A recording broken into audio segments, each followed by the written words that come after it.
a little bit smaller crowd this morning. Do y'all mind moving up a little bit? At least to these first seats back here. Thank you. Awesome.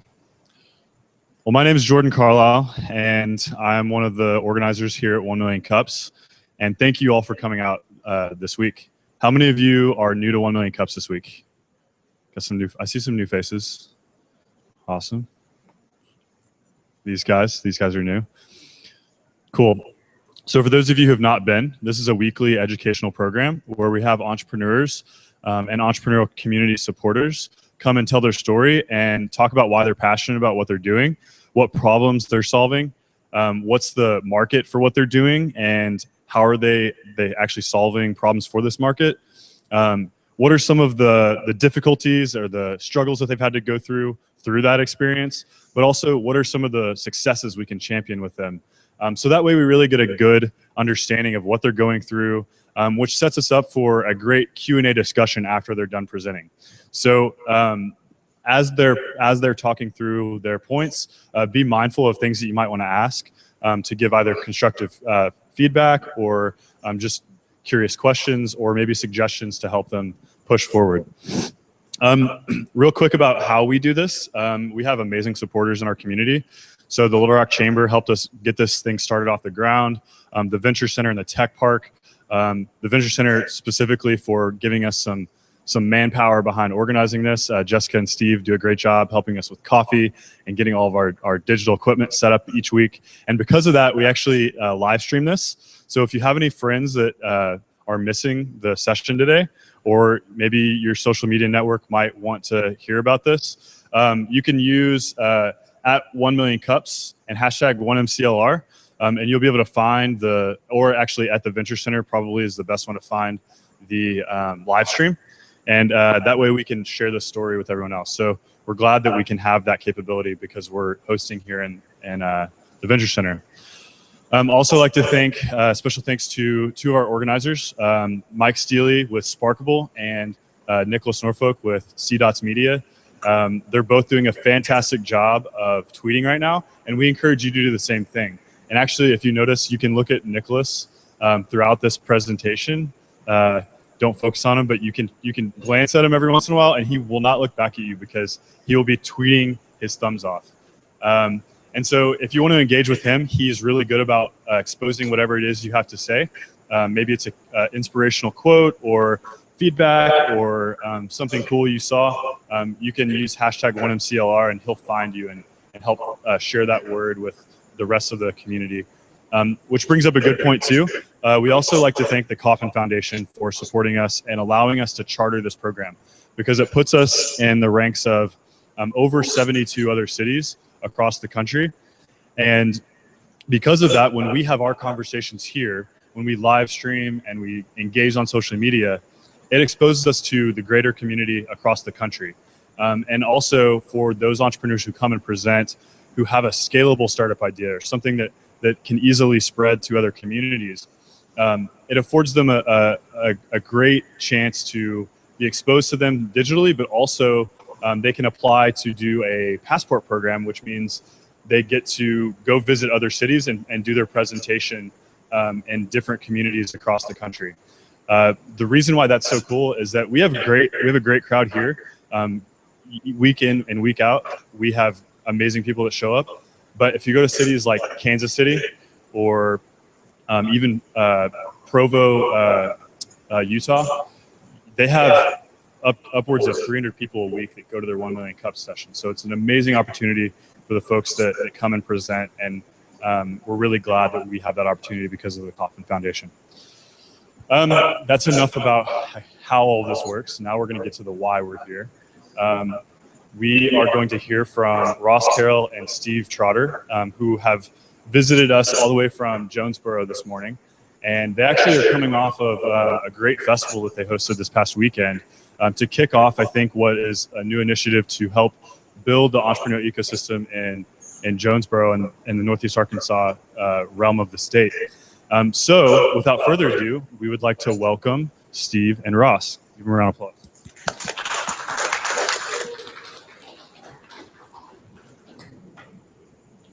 All right.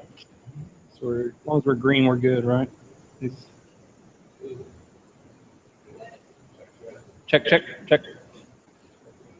All right. Well, thank you guys for having us today. We really, really appreciate it. As Jordan said, we're up from Jonesboro today, and we'd like to introduce you to Forge, Arkansas. So what we've done today is we've been giving this presentation quite a bit over the past couple of months, and we can get extremely passionate about this. I know we have about 6 minutes today of 6 minutes of time to present today. So what we've done is we've put together a simplified version of the about 45-minute presentation that we've been giving over the last couple of months to try to keep this simple and try to keep this in context. So what we'd like to introduce to you today is Forge Arkansas. It's a nonprofit organization dedicated to stimulating innovative and entrepreneurial activity by creating a collaborative ecosystem in Northeast Arkansas. And so when we came to you today, as part of the process of coming to 1 Million Cups, you guys framed it in the phrase of what is the problem. So the problem as we see it in Northeast Arkansas is there's a lack of creative venues to foster interest in science, technology, engineering, arts, and mathematics, or STEAM in general. Or you may have heard as in the context of STEM with the A as arts added to it in Northeast Arkansas. And there's very little support for bringing ideas from the community all the way to market. So we have everything from children with ideas up to very successful inventors with successful ideas that they cannot bring to market. Either they have no way of bringing that to market through manufacturers, or they have no way of bringing that to the market because there is no ecosystem to show them how to take that idea into a workable idea or business, or even how to patent it. There is no system in place. And so we lose them to other markets, either through pitch contests that come in from outside of Northeast Arkansas and take them away, or they simply don't know what to do and they just sell the idea and we lose it not only in Northeast Arkansas, but out of the state. So what is the solution to the problem? We feel like the solution to the problem is a multi-front approach to stimulate innovative entrepreneurial and agricultural activity by utilizing makerspaces, food hubs, and creative placemaking. So in Forge, Arkansas, specifically in our nonprofit, that looks like this, is 4 departments. We have Forge Labs, which is our makerspace network. We have Forge Foods, which is our local food network. We have Forge Factory, which is our business incubators, and then Forge Ahead, which is our community enrichment group. So we want to tell you a little bit about each one of those. You hear me now? Oh, okay, cool.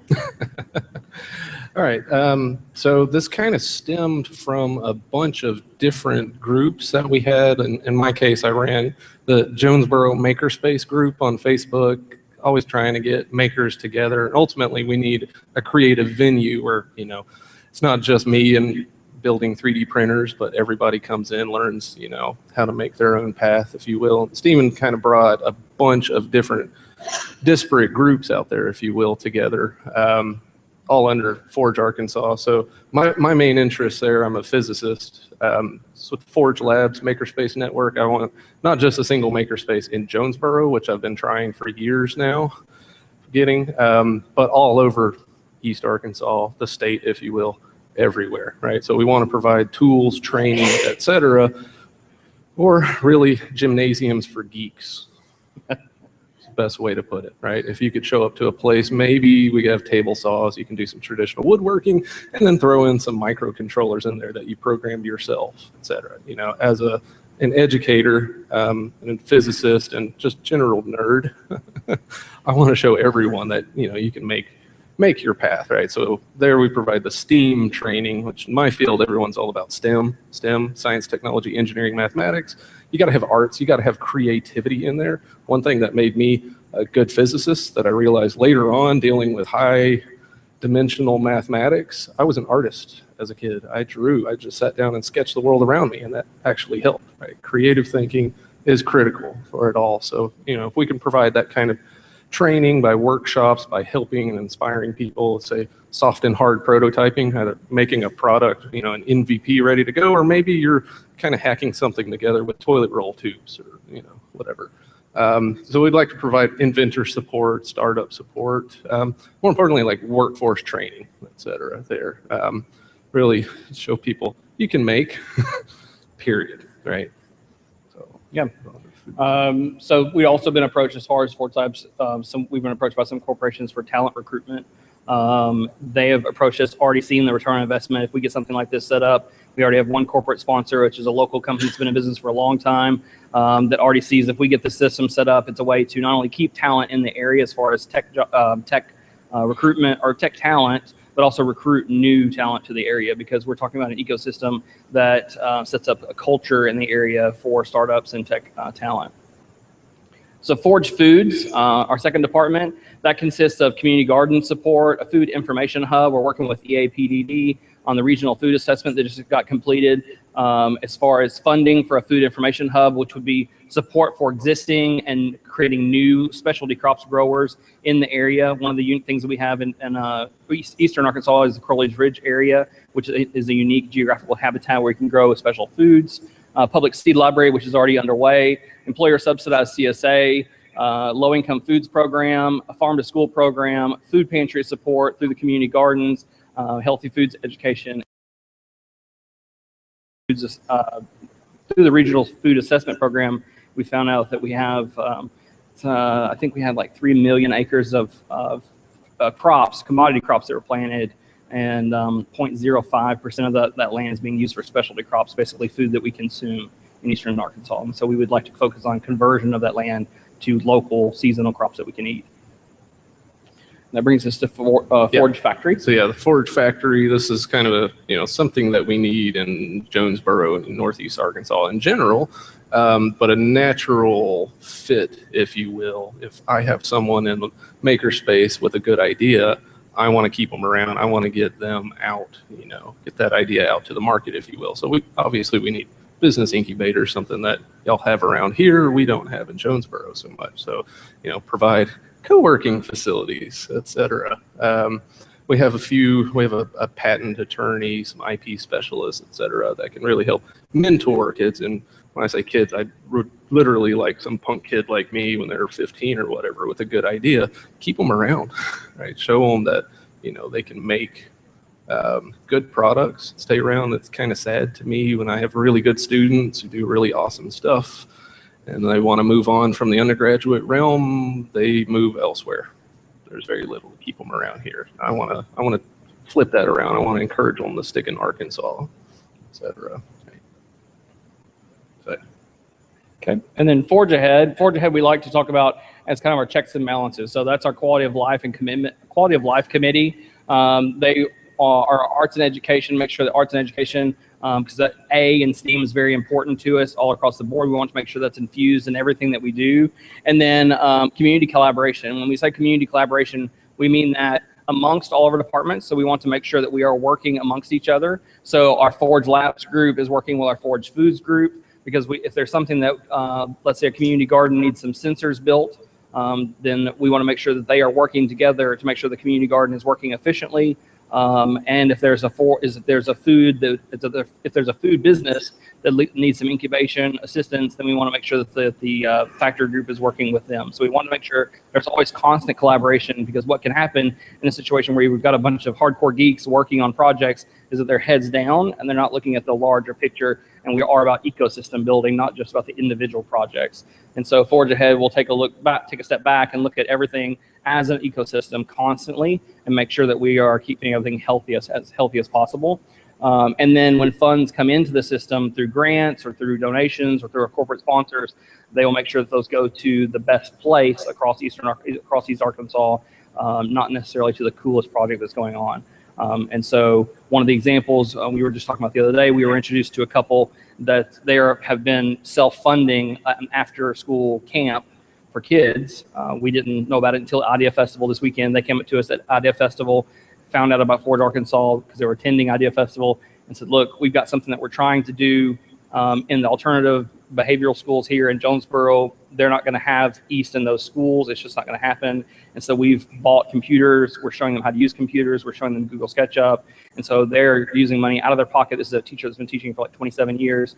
And so we're going to meet with them and make sure that when we do get funding, that we help programs like theirs. And then we also work with East and programs like our new Idea Challenge for awareness, so that we can help both programs, but appropriately.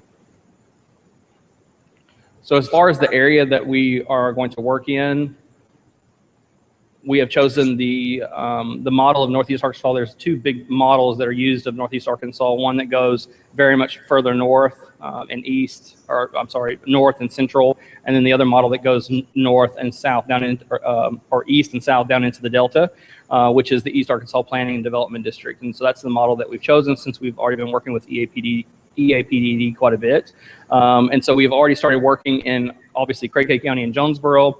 We've reached out to Brookland's mayor, and he's going to be working on some really progressive projects that we hope to partner with him on. We have reached out to Randolph County. We've been successfully working with the mayor over in Pocahontas, and we have launched a successful Kickstarter, which ends today and is already 100% funded for the Forge Labs department. And we've already launched a pop-up makerspace over in the Pocahontas area as well. So we're already working in Craighead and Randolph County, and just in our kind of nomad pop-up status that we are in now without any permanent facilities. And so we hope to continue to spread across that. We've also been working in Osceola, just as far as awareness. We've been working over there. There's a building that they hope to turn into a makerspace. So we've been connecting them with the right people to get funding to get that building retrofitted into a makerspace, hopefully. And then here in a couple of weeks, we are going to go down to Phillips County and connect with some people down in Helena that are doing some similar things down there, but are working separate from us. And so we hope to connect all the dots and make sure that we're all working in the same direction. And so we're hoping if we connect that very south end and then work together, and I'm actually from Helena, so that was something that was kind of special and dear to me as economic development in the Delta. So we're hoping to work throughout that whole area. Obviously, that will take some time, but that's the model that we're going to work with you. So that's about it. So if anybody has any questions for us, we're happy to answer those. Obviously, there's a lot more to this, but help us a little bit with understanding your penetration rates. Your companies that are involved up there in any of these programs, startups and so forth. Give us some ideas about how many that you're talking about there. And second part of the question is, what's your relationship with the Bio Institute there at ASU? So as far as corporations, the only official relationship we have with any corporation so far is Ritter Communications. They are a corporate sponsor. And so they are helping us through our 501c3 paperwork, so financial support there. And then they have offered financial support going forward and infrastructural support going forward. Other than that, we have not reached out to partner with any companies yet. Everything has been grassroots level. So until we get 501c3 status and a permanent facility, we've had meetings with other corporations, and they've offered to say become a corporate sponsor, but we've got to get our 501c3 status in place before we can go to that next level. Yeah, so we don't really have a lot of startups in the area. We have a few startups that, like I have a couple of startups myself, but other than that, we're having to reach out and see if there are any startups in the area that want to get involved. It is a very disconnected area. So yes. If there have been startups in the past, I know a few startups in the past that have gone to the stage where they are an organized startup and have gotten funded, but they immediately leave the area. And so as of now, we have some ideas. People have come to us and have ideas for startups, but nobody's actually incorporated or anything inside the group. So. And I failed to mention this. Please say your name and what you do for the folks on the live stream. Very little involvement with the Arkansas Biosciences Institute, by the way. Tim Freeman, HARC Network. Following up on Mr. Hendricks' question, what kind of strategy do you have right now to foster entrepreneurial development and startup creation in Northeast Arkansas, and how can we help? Yeah, so obviously right now our big goal is getting our infrastructure set up. So we are setting up the board, setting up 501c3 status, we're establishing our bylaws. And once we get to that point, our big focus right now, like we said, is getting into an office so that we can start meeting with people.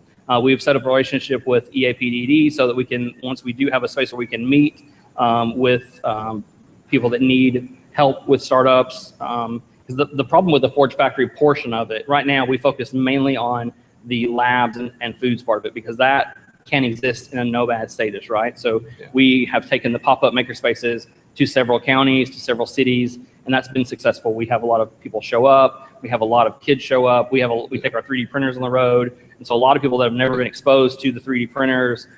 We have someone that spins their own yarn. So that part of it we focused a lot on.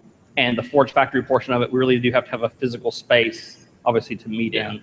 And so once we get our infrastructure in place, then I figure that part of it will come pretty quickly. And we hope to reach out to like Startup Junkie Consulting, and people that are already in play, and people and the companies that are already in place in Arkansas in other areas to come and help us with that. Yeah.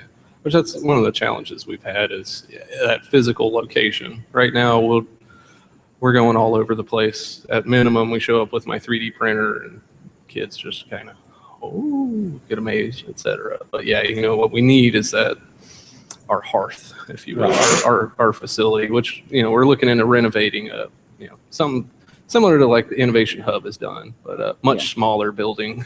Yeah. So we've identified a space with a local landlord at 210 Kate in Jonesboro, and it's an old auto body facility. And so we actually had Joel Gordon come up and look at it when he was in town. He saw a ton of potential in it, but financially, obviously, we have to figure out how to support that facility, and that's where the corporate sponsorships come in. So we've talked to them about how they could support us with retrofitting that, paying the monthly lease on that, and they are agreeable to that, but we have to have the infrastructure in place first. Yeah, so the renovations to the buildings, $150,000. I'm Jennifer Shelton. I'm with the Science and Technology Authority. That partially answered my first question, was kind of which component have y'all seen the most feedback and most interest in? And then also, have you guys been working with the STEM Education Center up there in Jonesboro? We haven't yet. No, we have a member that is involved in, I guess he's on the committee with a local Jonesboro High School with the STEM committee. And so we have been involved with East, and we are doing a collaboration project called Idea Challenge in the fall with East and with Arkansas Science Festival. But yeah, we are completely volunteer run and out of no facility so far. And so we've been limited on what we can do as far as partnerships. But on our list. I presume you're talking about Cynthia Miller. Yeah. But I'm a physics professor at ASU, so we have some relationship there, if you will. But mostly we've been we've been approached by high schools primarily. Like, y'all need to come out. We need to do something. So our list of people that have reached out to us and want to work with us, now that they see that we're looking to build this ecosystem and see what we are looking to do, since we've been out presenting about the ideas of what we'd like to do, how we're going to do it, the volunteers we have on staff, we see that everybody in Northeast Arkansas is just hungry for this, but their desire to do it is much greater than our volunteer staff can handle. And so we have a list of people that we'd love to work with, but we just don't have the funding available to do it. Hey guys, Mike Steele with Sparkable. Great work. I would kind of offer you a little bit of advice, and then also I want to ask you a couple of questions. Sure. First thoughts are, and we're hearing the term startups, and we've got all sorts of cool stuff going around the state, but you guys are really early on in this, right? And admittedly, and somebody has to be first, right? Somebody has to jump into this, right? So I wholeheartedly applaud you, because that's not always the easiest thing to do. But I would encourage you to continue what you're doing and not spread yourself too thin too quick. Launching startups is great. Connecting with all the high-tech things are great. But, Jonesboro is a community, is even smaller than Fayetteville and smaller than Little Rock. And so it's hard to have a lot of that type of scale. What I would encourage you all to do is let's figure out how to connect all these things together within the state, and really, if the focus first is makers and getting people interested, that may be the best path, because if it's going to take a little while for people to understand what a maker is, let alone how to turn what they make into an actual entrepreneurial venture. Right. So perhaps there's a way that we can share some of that. One comment that you made was you'd love to keep people in the state. I love that too because I'm a huge homer here. But I've also figured out that sometimes it's not so bad that people leave the state because they can come back if we can recruit them back with better skills than they left. So I'd encourage you to look for people who are from in and around Jonesboro or in and around, the Delta area that you're serving and say, hey, look at this cool stuff we have going on. Would you be interested in, would you be interested in donating? Would you be interested in coming back and being a part of it? And so those are all things that I would suggest to you. My question is, given your proximity to Memphis, and a little closer than it is to Little Rock, and I know every time we make a far eastern economic development announcement in Arkansas, a lot of the times those homes end up in Memphis, or those jobs, some of the jobs and things like that happen. Love Memphis. Actually, no, I'm an Arkansas fan. First, how do you all see yourself, connecting with the Mid-South in general, kind of the Little Rock and Memphis area, and what can we do to make sure we get the hooks in from the Little Rock side versus you just going across the river? Yeah, so we haven't even gotten that far yet. I mean, our focus has been early on was, and even in the conversations for the kind of how Forge Arkansas started, where the disparate groups have been meeting for a couple of years now, just the grassroots groups, and then just recently organized as Forge Arkansas. And honestly, in all those conversations, a lot of the complaints that we had and comments that we had in those groups was, why are we even having to have this battle? Because we are part of Arkansas. So why are we even siloed off in the first place? Why is there so much in Little Rock and so much in Fayetteville? Why are we having to have this battle at all? And why, why is it why is there such a disconnect that we have no ecosystem at all? We have no startups. We have no support. And so our focus has been on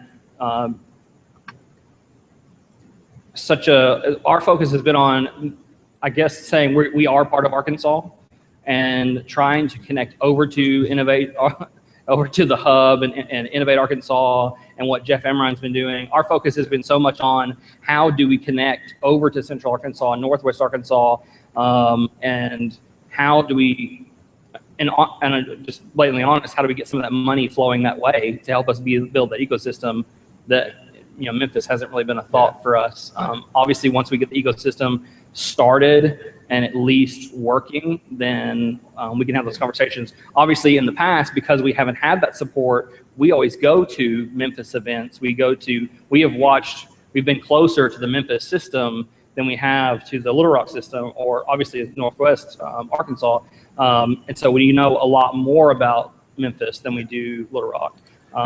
Kind of going back to, I guess, your second point there, I've seen a lot of what's going on with the high-tech startups and commercialization of university intellectual property and all that. There's a lot of really cool stuff going on in Arkansas, and just that disconnect, if you will. Yeah, Partly why I've pressured Stephen, we got to come to 1 million cups. We need to start connecting with that entire ecosystem. Not that we're against Memphis by any means, but it's, there's a certain, as far as funding's concerned, federal grants, et cetera, maybe it's a little easier to do single state, et cetera, versus large multi-state grants, et cetera. But yeah, trying not to spread ourselves out too much, definitely. But there's so much that we need, and if not us, who? I mean, obviously, the model that we've chosen as far as our district, it was obviously chosen to go into the Delta. And so that was an obvious choice for federal dollars as well. I mean, we've tried to be as smart as we can about where we can get grant dollars, but we want help from Arkansas because we're Arkansans. So. Well, I'm an Okie, but yeah. Good morning, Elise Stroud with Merger Match. I'd like to tee up on what Mike said and encourage you to think about all those companies or ideas that have taken form in your area and sprouted wings and left. I would like for you to see those as success stories and talk about them as with great pride, as if they were something that you helped happen, and not as if they were a failure or a shortcoming in some way. Because I think those are great stories and they're a really great place to start. Thank you.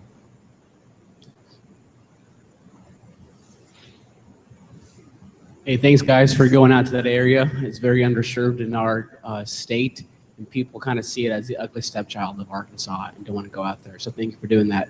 My name is Hector Felix. I'm with Under Grace Ministries, and this question is going to be hard because I work with a nonprofit. So we're always trying to think about this question, but how are you going to measure success, right? Is there metrics, standards where you guys can look at it and say, hey, if we achieve these things, we have been successful? Yeah. So that's part of what we're working on right now. We've been working on there's two parts that we've been working on while we have other volunteers working on the infrastructure. So setting up the board and the bylaws and things like that. We're lucky in the fact that some of our volunteers are grant writers and nonprofit consultants. And so some of the two parts that Ross and I are working on are sustainability and the metrics. Honestly, the metrics we haven't gotten to yet because our focus solely has been on funding and infrastructure. Sustainability was a question we got right out of the gate because we went to funding people first and said, hey, how do we get this thing off the ground? How do we get an office that people can come to and talk to us about what we're wanting to do? And so we've gotten as far as business plan, funding, revenue model, that's a recurring revenue, and how to make money off of not only the clients and the products we would and members would create. And so metrics is something we're very aware of, but we have not sat down and designed those yet. Chad Williamson, how are you educating the local community, right? Just about what entrepreneurship means, just about what startup means. Because I mean, it's great to connect dots in Little Rock and all, but unless the local community even knows what the hell this is, like, Right. Yeah. You know what I mean? So how are you doing that? Yeah. Well, So we what's the action? So we do that through events, and we've been doing that through events over the last 8 years or so. We started Jonesboro Co-working about 8 years ago, 7 or 8 years ago, and we've had a series of events. Bar Camp Jonesboro, we have Geek Breakfast, which stopped for a while, and we've restarted it. We have, and then each one of these, it's one of the things we didn't mention, is that each one of these groups has weekly or bi-weekly meetings as well.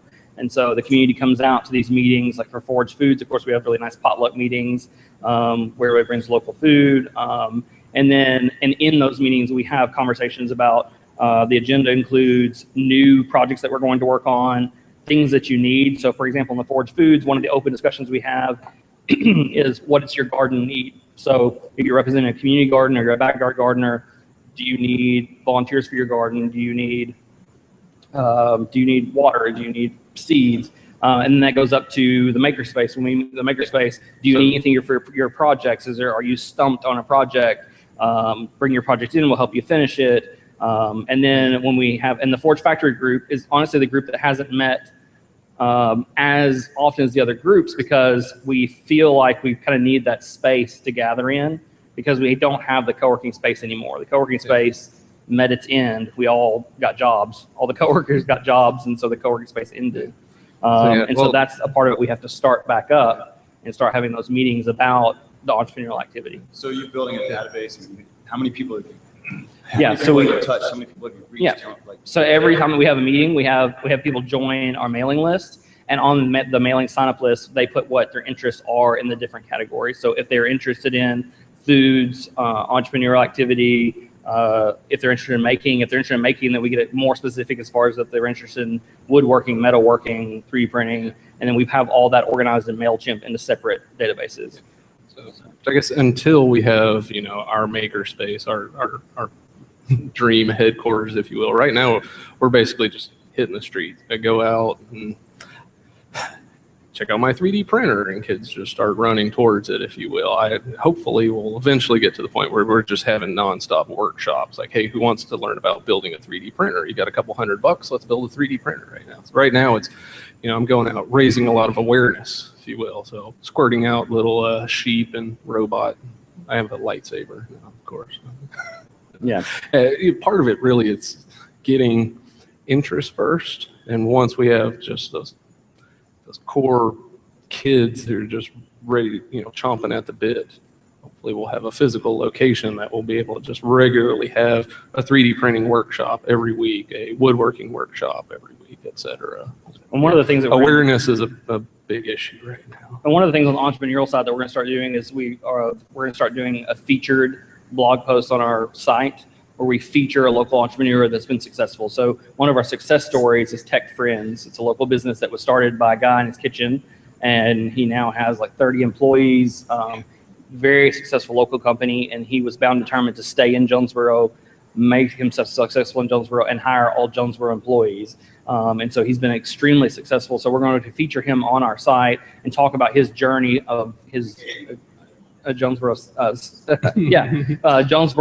Jonesboro success story. Basically, he was a startup in his kitchen and is now a very successful business. So we're going to do that in combination with bringing in speakers. So we have a speaker coming in July from Memphis. We're bringing her in to the local United Way office and inviting the community in to talk about a program that she set up over there to help small minority businesses thrive. So and on the Memphis subject, by the way, I'm kind of kidding about Memphis.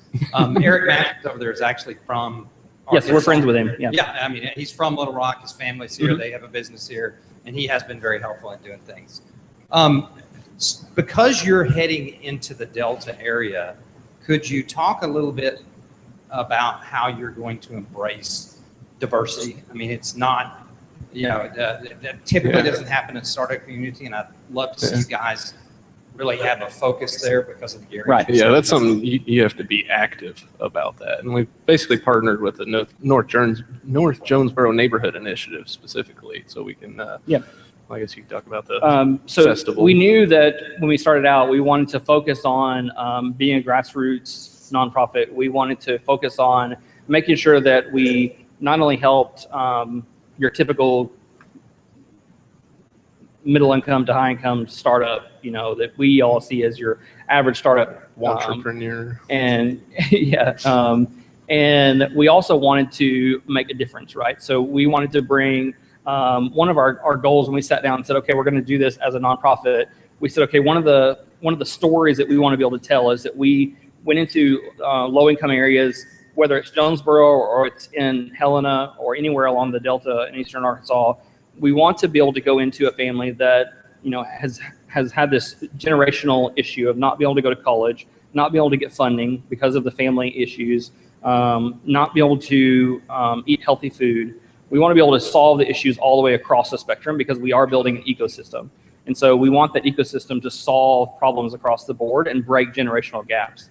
And so we partnered with Emma Agnew and the city of Jonesboro with the North Jonesboro Neighborhood Initiative so that we would set up those systems correctly from the very beginning. So starting from the very beginning in Jonesboro, we partnered with NJ&I, and that has been a very good system for us. I serve on a couple of committees with NJ&I. I go to the community gatherings with NJ&I, and we have actually partnered on a couple of projects like with the greenhouses that popped up on the screen. We built the greenhouses in collaboration with NJ&I, with funding from NJ&I for low-income community gardens. So that was a project where we wanted to be able to build greenhouses for low-income community gardens that cost like $10 to $15 versus a $100 kit that you buy at Home Depot. So they are made of a recycled pallet and a piece of plastic and some PVC pipe. And so we plan on taking that all the way through to every single department. And we're actually in the process of rewriting our mission statement a little bit right now to make sure that is very clear in our mission statement for every single department, that everything we do will have a goal of going all the way down into low income and disenfranchised areas. But yeah, that's kind of, at least a personal thing for me, being, from a single parent family, low income. There was one physics professor at Southwestern Oklahoma State University. I showed up to this academy, Math and Science Academy. I got to nerd out for a month and use, some sophisticated scientific equipment as a high school kid. Like, looking back, that alone changed my life. Now I have a PhD in physics, and I just, obsess over that kind of stuff. And it was that one person who kind of reached out right there. Yeah. So that's, what I want to provide, if you will. And a lot of other people in our group are in a similar boat. We really want to help. No, not yet. I don't talk about that too much. Again, in academia, you don't talk about yourself, you know, but so. John Chamberlain, I with the Chamberlain Family Foundation. Have you guys talked to the Arkansas Community Foundation or any of their affiliates? Sounds like you're not aware of them. No. But the Arkansas Community Foundation has 27 affiliates around the state. Your map covers about 6 or 7 of them that are pretty active. They have a program they call Aspire, where the community leaders try to figure out what the next steps are for their community. And there's a lot of that going on in Northeast Arkansas. They also have a grant cycle called the Giving Tree Grants, and that starts July 10th. The applications are online. They're geographically oriented. Each of the affiliates has their own funds.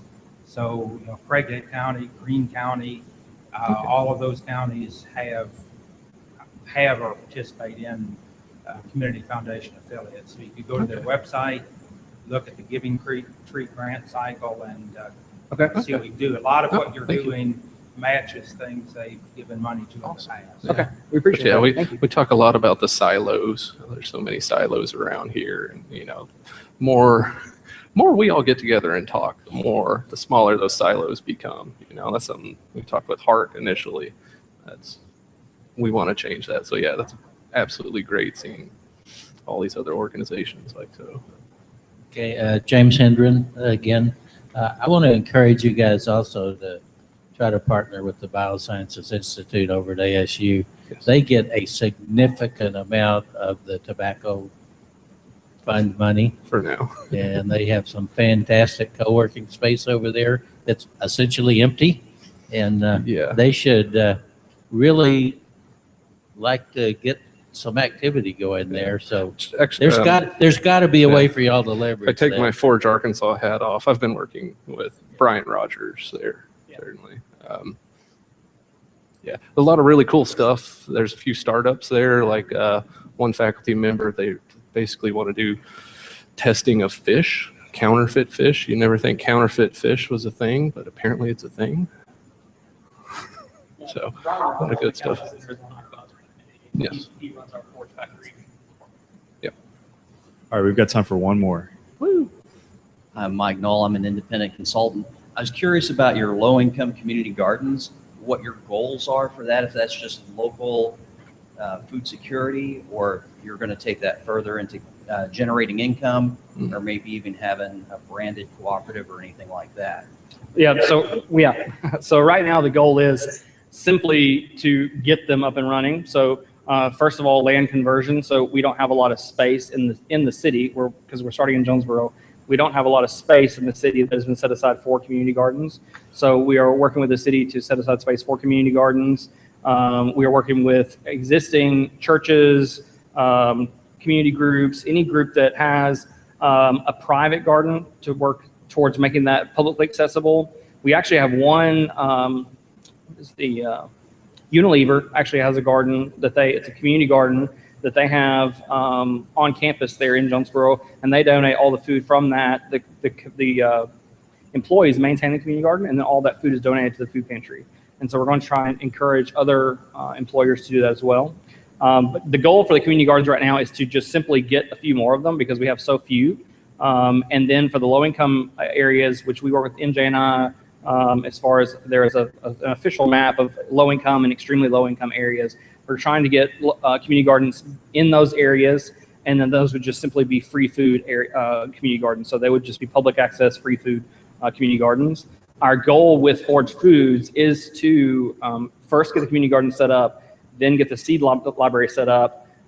There is land that has been set aside for a training garden, and so we're hoping to partner with NJNI. That conversation has started in the city to have a Forge presence there at that training garden, so that we can be on hand. We've started the conversation with AmeriCorps and Food Corps to bring in a Food Corps employee to be there on staff 6 days a week or 5 days a week for the on that training garden, so that we can then show them how to plant the gardens. And this is K to Gray, be able to plant the gardens, harvest the gardens, preserve the gardens, cans. So we would set up a small, we have the drawings for a small canning unit that would go on facility there. It's kind of recycled shipping containers, and have a little small farmer's market there as well. So the city's already agreed to build a permanent street market there. So that's our goal there. Once all that is put in place, then Forage Foods plans on putting in a branded Forage co-op that would be available for paid members and then subsidized scholarships for the low-income areas. So. All right.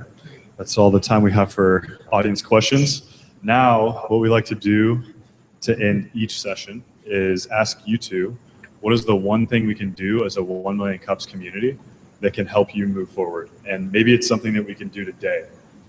It's very actionable. So what would that one thing be? All the things. All of the things. I mean, I guess for any nonprofit, the big thing for us is awareness for us. So if you can just make sure that everybody knows about what we're trying to do. I mean, we're trying to go after funding ourselves, and we have to get the infrastructure in place for that. So we are actively applying for grants. We are doing our due diligence on the funding side. It'd obviously be nice if somebody would just write us a check today, but you can We'll take do that. Bitcoin even. We take checks, but in all earnest, it was just awareness is a big thing for us right now. Yes. It's hard enough to be in Eastern Arkansas and people not know what we're doing over there tech-wise or innovative-wise. And so being a grassroots nonprofit trying to drive that along, we're even less well-known. So Yeah. Hashtag Forge R, not to be confused with For Gear. yeah. So, but yeah, Forge Arkansas and then hashtag Forge IR. All right, you guys hear it? You guys out there hear it? That's what we can do. So give it up for Steven and Ross one more time. Thank you. And thank you, gentlemen, one more time for making the trip down. You're always welcome here in Central Arkansas, and we're really glad that you could come and tell this story in the state capitol, because that may be hugely beneficial to you guys as you move forward. And I definitely encourage you guys to stick around and connect with the folks here, and get plugged in and hear more conversations. So thank you both. Few quick announcements before we head off for the day. Bar Camp Little Rock is happening this weekend at UALR. Woo! Yeah, so from 10 to 4 on Saturday at the Reynolds Business School on UALR's campus. You can come and hear awesome discussions from people who are passionate about specific things, all kinds of topics, mostly centered around entrepreneurship, technology, design, creative arts. But we don't limit it to that. We had a guy last year give a full talk on ham radio networks, which was awesome. Just an example of a unique thing that people like to talk about. We have amazing sponsors that are giving great prizes away. The Iron Yard is giving away scholarships, 2 $500 scholarships. Yeah, go Iron Yard. The Venture Center is going to provide a bunch of technical training books, and in addition to a few other things. And it's just going to be a great community event. So definitely encourage you guys to do that to get involved on Saturday if you're interested in that. And also there's a Code It next week, next Tuesday night, here at the Venture Center, 5:30 to 7 or so. And that's on security, right? Yes. So it's like a cybersecurity talk. And then also there's a member mixer coming up in July. What's the day? July 14th. So be looking out for those on your calendar, and we're looking forward to see you guys next week, where we're going to hear about TEDx Market Street, which secretly we're calling TEDx Little Rock. And that's going to be a great event coming up here in July. So see you guys next week, and y'all enjoy the coffee. Also, yeah, that's a great point. So 1 Million Cups headquarters is sending somebody down next week to come check out what we got going on. So definitely come and show it, put out a good showing for her, but also learn a little bit more about what Kauffman's doing and how you can plug into how to kind of expand your entrepreneurial roots throughout the nation. So that's, I guess, yeah. All right, so thank you all, and we'll see you next week.